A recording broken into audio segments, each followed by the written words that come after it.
Welcome to Eat Well, Travel Better, the Business of Food Travel podcast with Eric Wolf and Ashi Vale, where we help you become a better industry professional by gaining inspiration from some of the world's most successful people in the food and beverage tourism industry. With each episode, we meet these leaders and examine their secrets of success. We reveal the obstacles and challenges they have faced, along with their solutions and triumphs, and give you ideas and inspirations for many of the same business issues that you may be facing as well. And now for today's episode.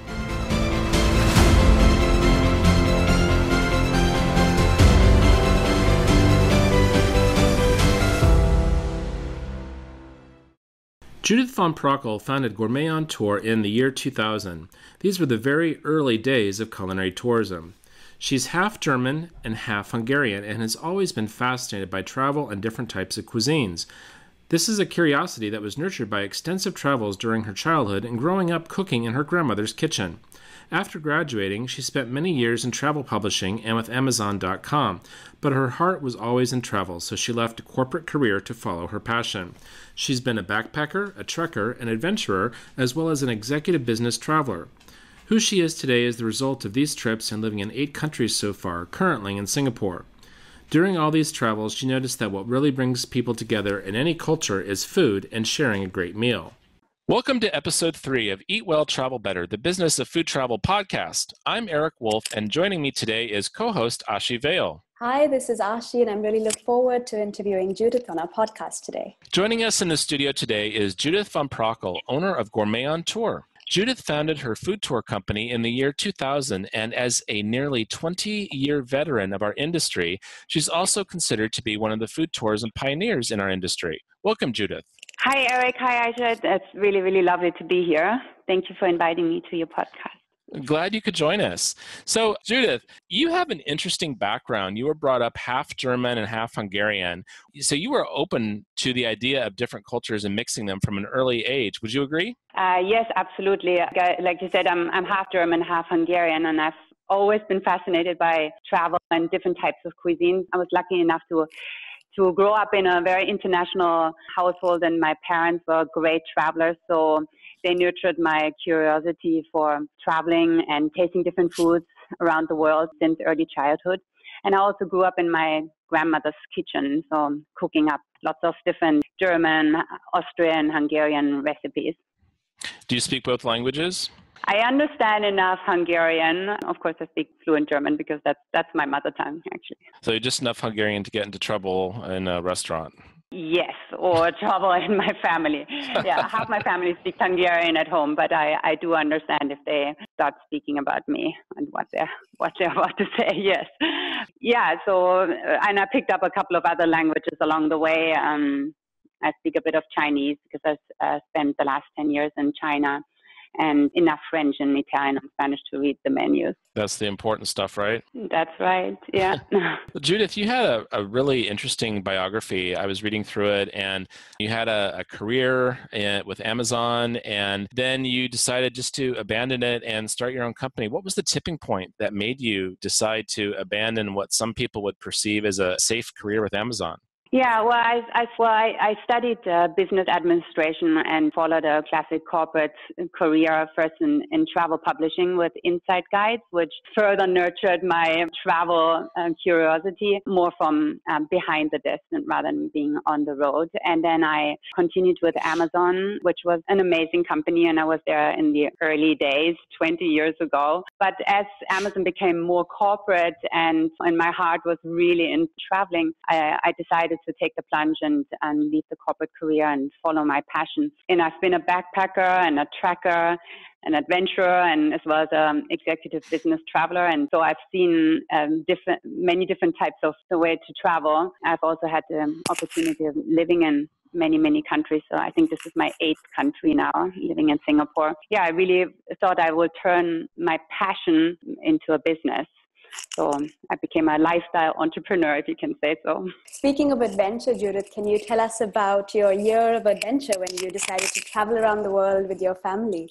It sounds so amazing, and there are so many people who would love to be able to do that but feel like they can't. And I want to hear how you were able to make that happen. I've always wanted to take a year out with my family, and it has been a dream for a long time, but we never found the right time to do it. And, there are always excuses why not to take the plunge. When an opportunity came up that we were moving countries and my daughter had a school change, it was a natural break for us to consider a year sabbatical. It was challenging to pull it off, I have to say, because first of all, my husband had to wrap up his business. I had to ensure that my company, Gourmet on Tour, can continue to smoothly while we're on the road. Then there was our daughter. We had to take her out of school, which is not really the norm in a Chinese school system, something completely unheard of. Yeah, so we took her out of school, and we had to ensure that this year will be educational for her.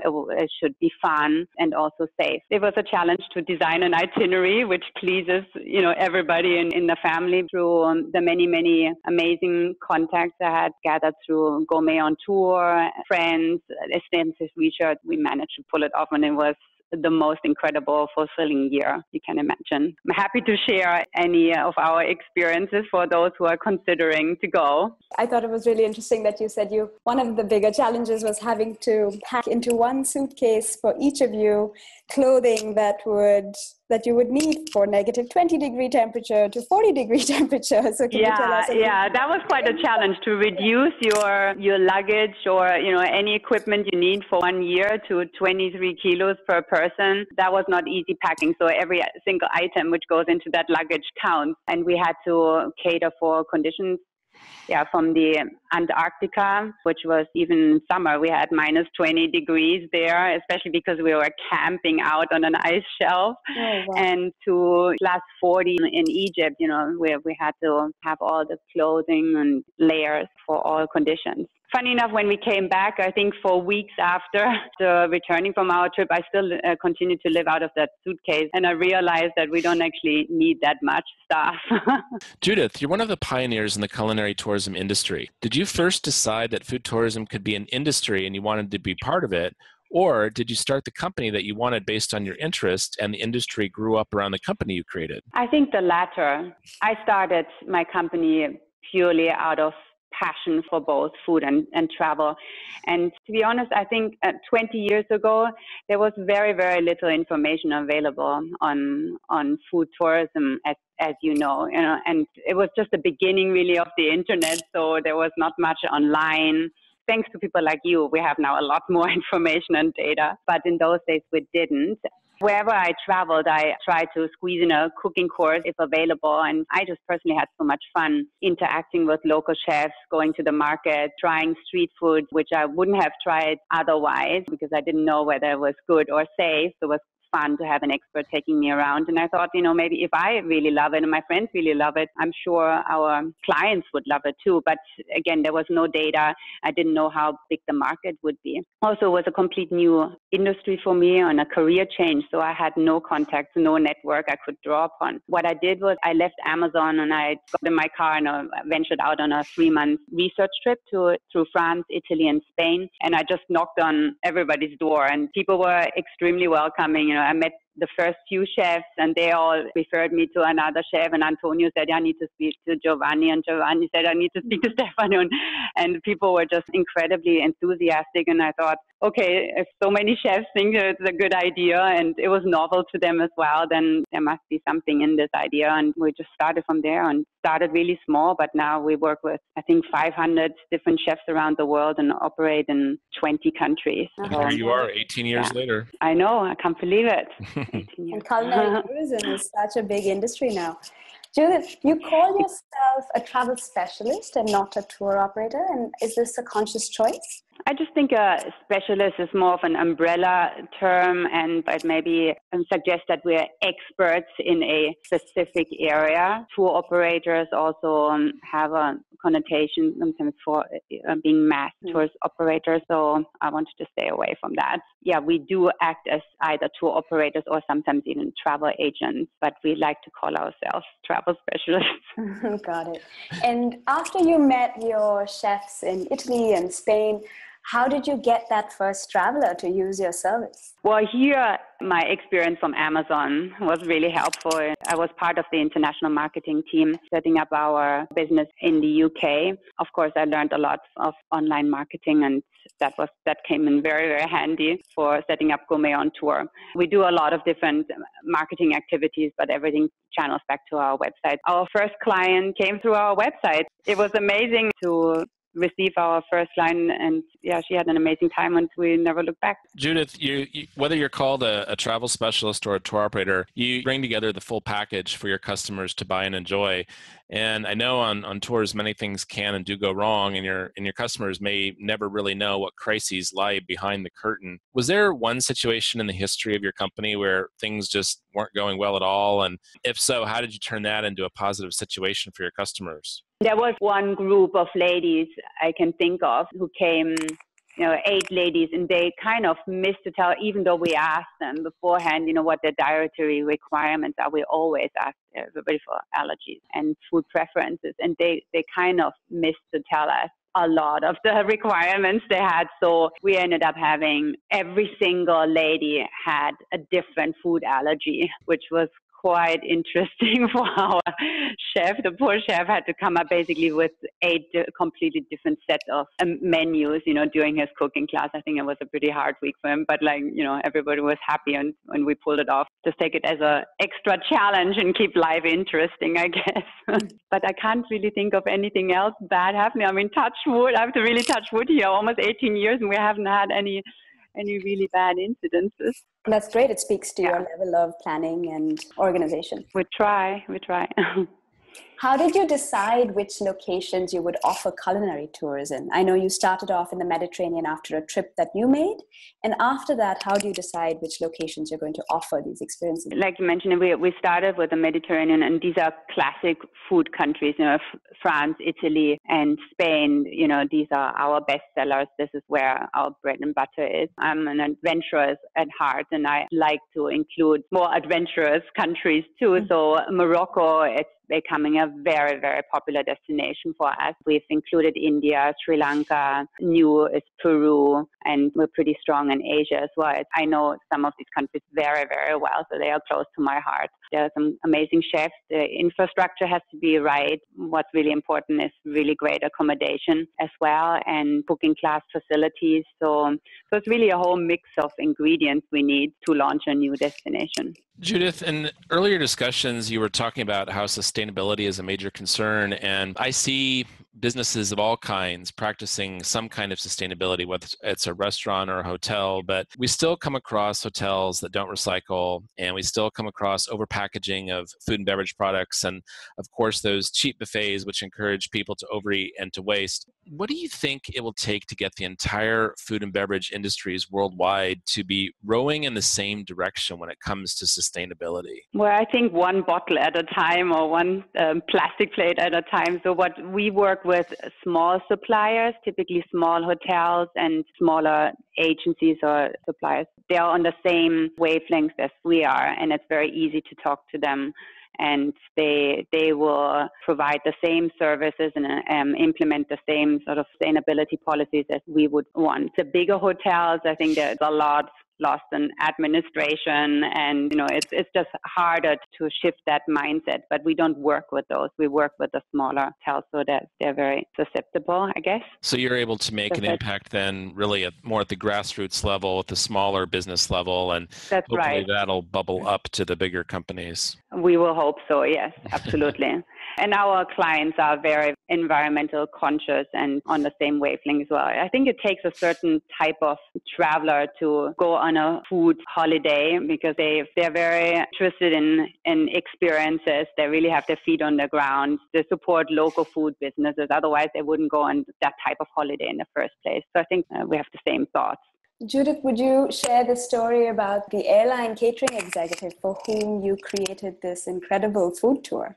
That was quite an amazing brief. Johan is one of he's the executive chef of the biggest airline catering company in the world. He came to us with a brief that he needed to increase more ethnic food offerings for his first and business class travelers around the world. Mainly, he was interested mainly in Chinese cuisine because of the major emerging market, and also Thai cuisine. We organized a very in-depth itinerary for him to travel through these two countries, meeting the top chefs in the countries, attending master cooking classes, and usually, where we teach somebody 5 regular guests, maybe 5 dishes in a class, he wanted to learn 30 dishes in a class because he can go straight to the point of being a professional. We arranged all the market visits, spice and food tours with all the top experts, restaurant inspections, meetings with industry professionals, and supply chain, along with all the travel arrangements. It was incredibly challenging, but it worked out really, really well. And he's been repeat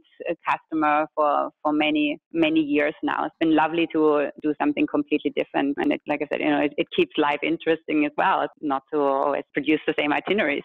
Who would you say is your typical customer, and where do they come from? We don't really have a typical customer. What they have in common is that they are all passionate about food and authentic experiences, and they don't mind rolling up their sleeves and get hot and sweaty in the kitchen and taste street food up to Michelin star gourmet dinners. There are people from all walks of life. We have a lot of couples, friends, a lot of mother and daughter trips, miles, big birthdays, honeymoons, you name it. We'll design anything for anybody. Speaking of kids on tour, it's no secret that kids are obsessed with their smartphones. And you were telling us earlier that social media is a bit of a distraction and can be frustrating when customers are playing on their phones all the time instead of living in the moment. Still, customers are getting younger and younger, which means there's more Generation X and now even millennial customers. And for those younger generations, smartphones are really almost surgically attached. So it's important for travelers to be able to document our meals and experiences so we can share them later. Do you see this behavior ever changing? Probably not. And especially for the millennials, if you're trying to target millennials, you have to create Instagrammable moments for them because that's what they're after. So your food has to be Instagrammable, your location. It's an important marketing tool. I just spent last week in Marrakesh at Pure, as I mentioned before, but also I spoke to a couple of the hotels there, and then one of the more famous on Instagram mentioned that they get more than 90% of their bookings through Instagram. So that's an impressive number. They cater to a certain market. It's an incredibly pretty hotel, and everybody wants to take a picture at their beautiful pool. That's their major draw. Their customers become their heroes, and they take lots of pictures, and they will post them and tag their friends, and this is how, it's that cycle. So I don't think that will stop in the near future. Be attached to your phone, but it's important for us as marketeers as well. It's just that sometimes it's sad if a client just looks at their screen and misses a magical sunset, or being actually in the moment, or taking the opportunity to talk to a local person when they rather spend time on the phone. But I guess we've all been guilty of that too. So the customer becomes the hero. I love that. That's a takeaway for sure. Judith, in your experience, how has marketing specifically for food travelers changed in the past 20 years? How do you source your customers today? We have many, many different marketing activities, from the classic PR to online marketing, and our social media has heavily increased, and we employ Instagram and Facebook, and recognizing that these are important channels to acquire customers. But I think when it comes down to the numbers, I think what I see most is that we grow through referrals, which is the most actually gratifying and a great compliment to us as well. If we have repeat customers or referrals coming to us, because then we've already been vetted by their friends, so they make it easy for us. Is there any marketing tactics that you just don't do anymore, like print advertising or email marketing? Because 20 years is a long time, and a lot has changed. So I just wondered if there is something that you're just not doing anymore. Yeah, we definitely don't do any print advertising, but we've never done that. But now I'm even more convinced that we shouldn't be doing it. And even press, we were lucky to have over the years to have some really amazing press coverage, which is wonderful, and we're proud of it and honored to be included in some of the very prestigious magazines. It's great for credibility, and it's nice to pass around to our clients, but I think it doesn't really convert into sales. The online marketing or social media is probably has a much stronger ROI than anything in print. Do you have a sadly, because favorite? I actually come from a publishing company. I mean, my family business been in publishing for over 200 years, so I'm sad to say that, actually. So you're an expert Yeah. publisher. Yeah, but things have changed, especially in the last 200 years. It sounds like Instagram was probably your number one favorite. Would you say Facebook is second, or do you have another platform you like better? I think it serves different target audiences. So Instagram is much younger and caters more for the millennials, and it's much more visually driven. I love it because I love photography, and for food and travel, it's just a natural. But I think Facebook is probably more where our target audience is at. They're slightly older and also communicate a lot more in-depth information, articles and food-related content, whereas like on Instagram, it tends to be really very much just photography. So different purposes, but it's all in a mix, I guess. Thinking about the last 20 years, Judith, if you could give yourself advice, what would you have told yourself 20 years ago? If I could give any advice to anybody who would like to start in this business, or in fact to any entrepreneur, is you should know your vision and stick to it. I think we are constantly tempted by great new destinations, food products, wonderful chefs, lots and lots of suggestions and ideas. I think actually there's an information overflow, but so you have to be really 100% clear about what's right for your company and what's on brief for your brand and what's important and a great fit for your client. Otherwise, your focus is really lost. One other advice perhaps is, especially if you're changing industry like I did, so coming from travel publishing and Amazon into the food travel industry, it would be really good to find yourself a mentor and learn the ropes from an expert. I think that will save you a lot of time and trial and error. I wish I had that in my early days, actually. So it's interesting you talk about visioning. That has been a common theme for all of our podcasts so far. Oh, really? Yeah, we had our first episode was a gentleman from Zingerman's, and he wrote a couple business books, and visioning was one of the strongest things. If there was one thing that he could say that was the most important thing that someone should follow is vision, to clarify their vision and to follow it and then adjust it as time goes on. That was something that came out of the last episode as well. Two young ladies, they're sisters, who started a food truck, which became a restaurant. And now they've got a cookbook and so on. They were doing well. They were accelerating their growth, but they didn't have a vision. And so now they're just in the process of visioning to make sure that they have a clear strategy going forward. I mean, of course, we've been in a business now for almost 20 years, and things do evolve and your clients change and you have to keep up with the times. So I think you have to have a clear vision because there are just too many ideas floating around. And if you're not focused and if you're a small company, you just don't have the resource to put behind destinations which may not be economically viable. Like I mentioned before, I'm an adventurer by heart, and I would love to promote Antarctica, but that's just not that interesting for food travelers. So I need to stay very focused on snow cones don't sell tours. No, exactly. Yeah. Judith, would you be able to share what your vision for the company was and how you've kept it the same? Well, my vision originally was that I will offer hands-on cooking courses around the world. So I was all about cooking courses and, of course, a couple of wine tours because food and wine go hand in hand. But, as we evolve and markets evolve and emerging markets like China evolve, I also have to see what the customers demand. For instance, my Chinese customers, they're much more into tasting than actually cooking. That's my Singaporean customers as well, that they prefer to have a fine dining meal and go on a food tasting tour, like a patisserie tour in Paris, but they don't necessarily want to stand in the kitchen and cook. So we have evolved to cater for the different types of food travels. People are more active and they're the bakers, I would say. Mm-hmm. Judith, you've been running Gourmet on Tour for almost 18 years now.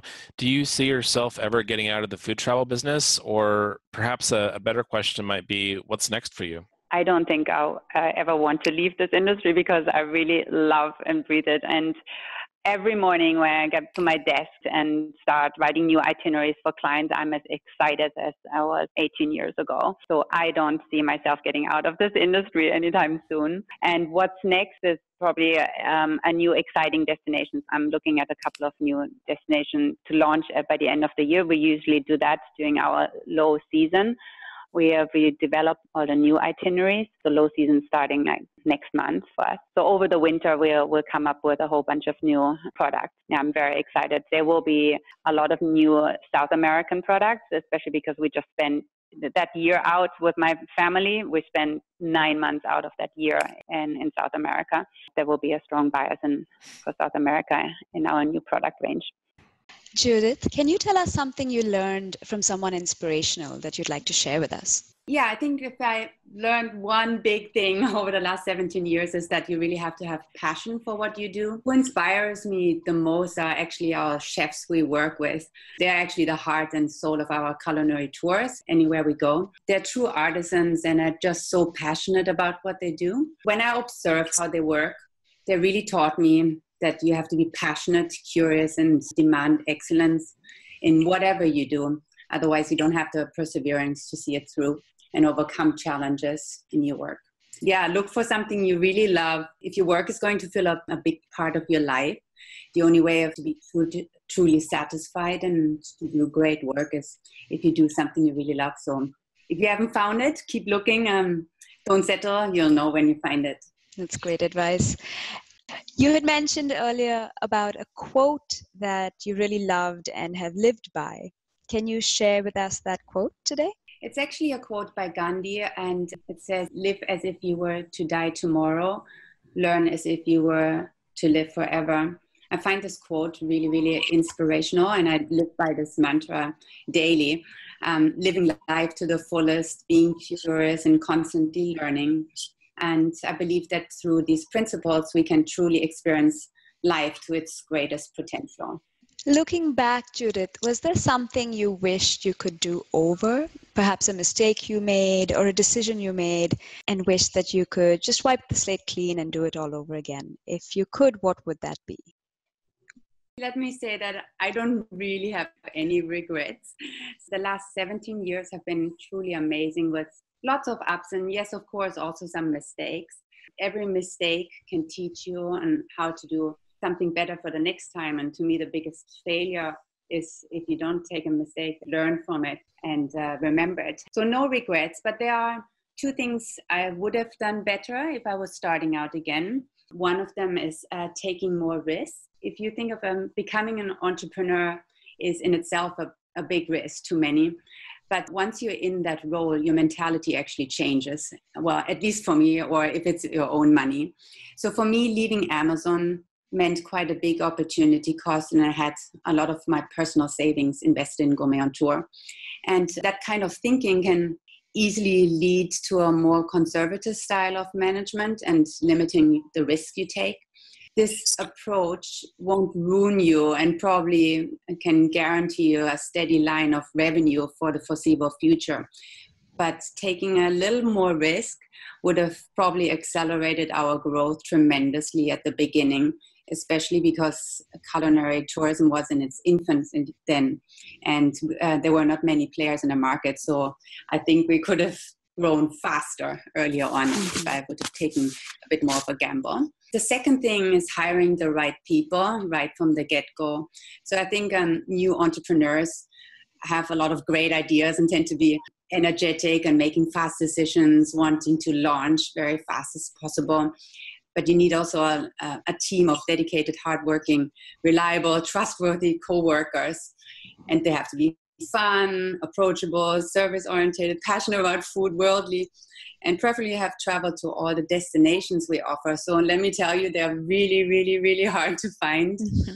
I think if I would have done it all over again, I would have really tried harder to find these precious people and launched right from the get-go with a fully staffed office rather than growing slowly, organically.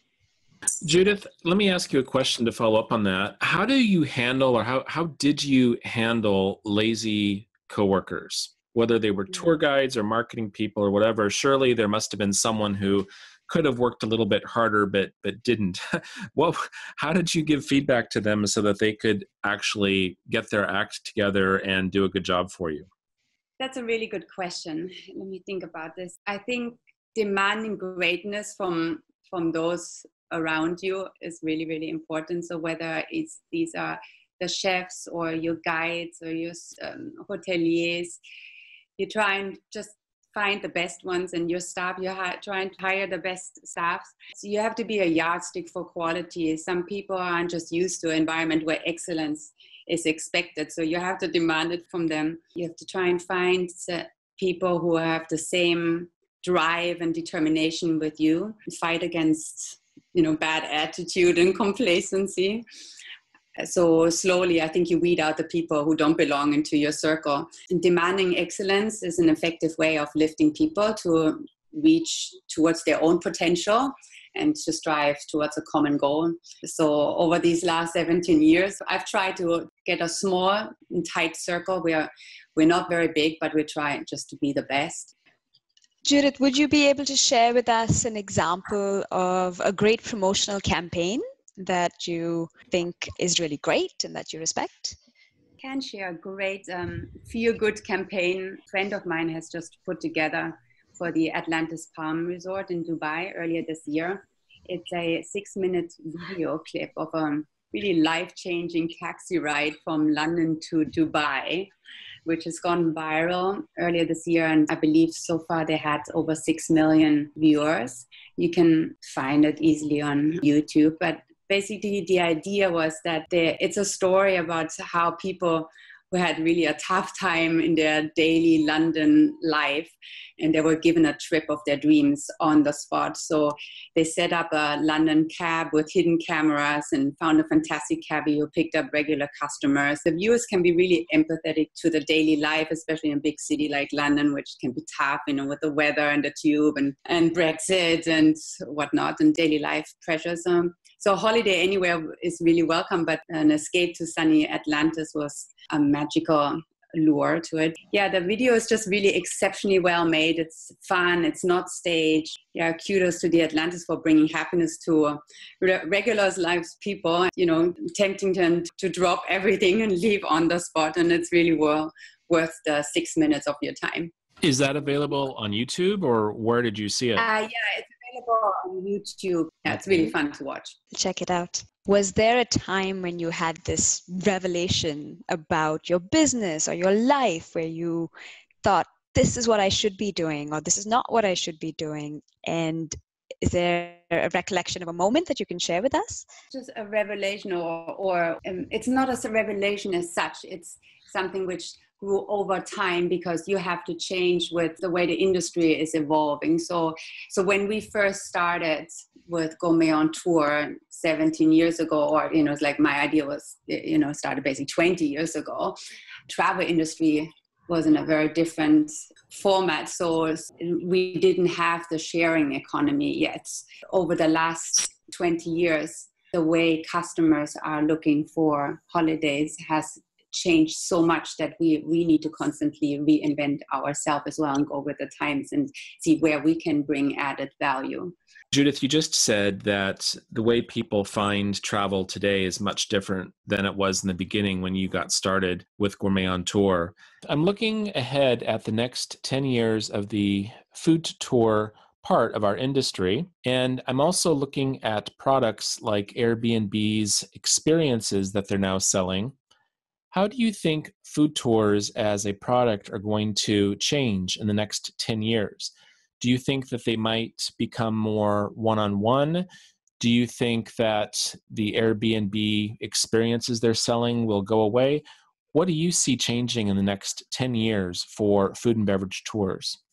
Yeah, there's an enormous amount of content out there online and for customers to choose from and book direct experiences directly. I think it's both great. It's very transparent, but it's the amount of information out there is probably also somewhat bewildering for customers to decide which are the good experiences and which are still considered mass market. So I believe for a tour operator, it's really important more than ever to clearly define your niche. Focus on what you're really excellent in and provide added value for us in a specific genre. So in our case, it would be food, or if you go for diving or spa wellness, choose an operator who really knows the industry inside out, knows the chefs, has a personal connection with the guides and chefs on the ground, because no Expedia or Booking.com will ever have that personal connection and can find you exactly the right experience matching to your profile, to your background, to your level of expertise. So I think actually now more than ever, those smaller agencies are very highly in demand. Well, Judith, thank you so much for your time today. You've really shared a wealth of information with us, and it's really a privilege to be speaking with one of the industry's pioneers. You've been at this a little bit longer than I have, even in the industry. So thank you for sharing your words of wisdom, and we wish you all the best in your future endeavors. Thank you, Ashley. Thank you, Eric. And all the best, and I hope we'll meet again soon on a culinary adventure. Eat well, travel better.